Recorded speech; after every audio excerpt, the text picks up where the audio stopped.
Buenas, pessoal. Então chegou o momento, nós vamos falar aí de dois movimentos políticos chamado nazifascismo. É um termo, nazifascismo, que é a junção do regime fascista que surgiu na Itália e o nazista que existiu na Alemanha. Governos autoritários, depois da Primeira Guerra Mundial, surgiram em vários lugares da Europa. Portugal, Espanha, Grécia, Hungria, Polônia, tiveram ali os seus regimes autoritários chegando ao poder. Mas por que a gente fala tanto do fascismo italiano e do nazismo alemão? Porque são os dois movimentos políticos que vão ganhar uma grande importância na Segunda Guerra Mundial e são aqueles que vão deixar, infelizmente, alguns herdeiros aí, até hoje. Bem, então vamos falar primeiro sobre o fascismo italiano.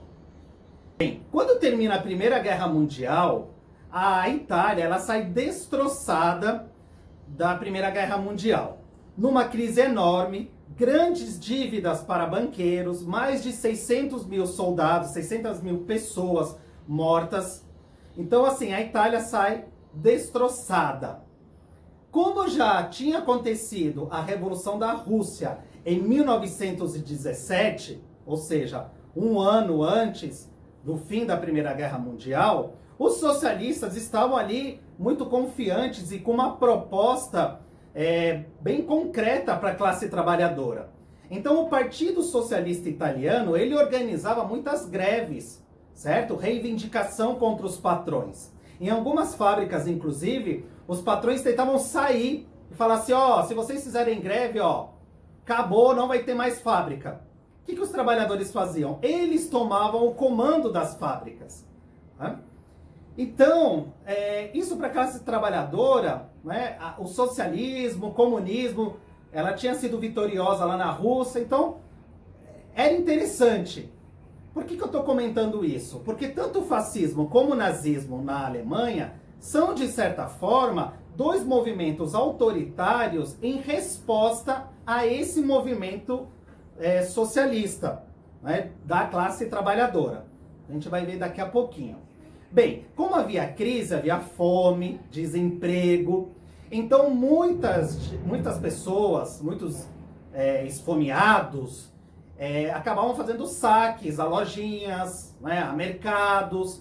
Então os pequenos burgueses começaram a ficar temerosos e começaram a fazer doações a um partido não, ainda não, a um movimento pequeno, mas que se dispunha ali a ser como se fosse assim uma segurança para essa pequena burguesia e para uma classe média. Esse movimento é um movimento fascista, certo? Eram organizados alguns ex-combatentes, alguns desempregados, alguns filhinhos de papais também, filhinho da burguesia que não tinham o que fazer, certo?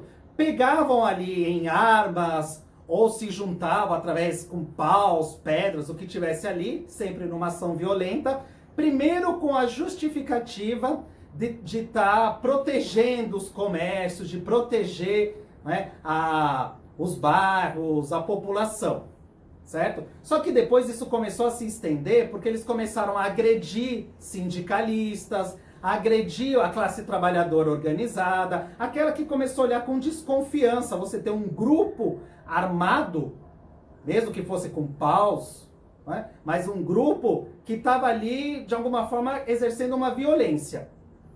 O que essas pessoas ganhavam em troca? Ganhavam ali a doação dos pequenos empresários. Isso era chamado de faccio di combattente. Italiano, parlare italiano, certo? Que seria o faccio de combate. O que é o faccio? Vou colocar aqui para vocês. O que é o faccio? Essa arma usada no Império Romano, ela é como se fosse um machado, vocês estão vendo aí, e ela tem várias madeiras, vários paus ao redor. o que tornava o cabo bem forte, bem resistente, certo? Então o nome vem dessa arma, o faccio. Então esses esquadrões, eles acabavam botando terror ali, né? Eles se colocavam ali como se fossem os protetores.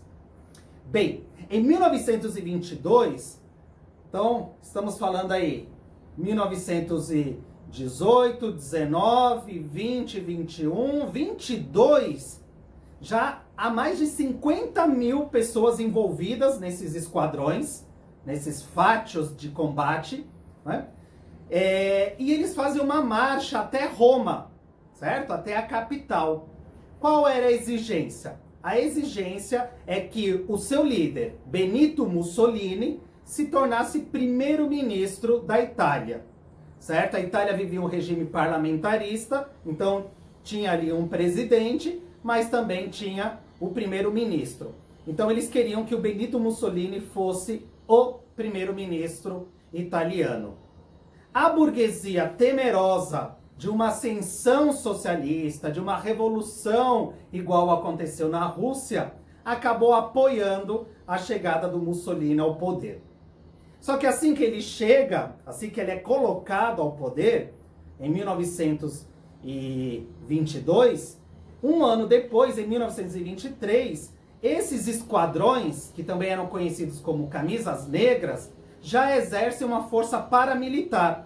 Então você tinha os militares, você tinha uma polícia oficial e você tinha esse grupo que não era oficializado, mas que acabou depois se tornando um grupo de liderança militar com a chegada do Mussolini ao poder.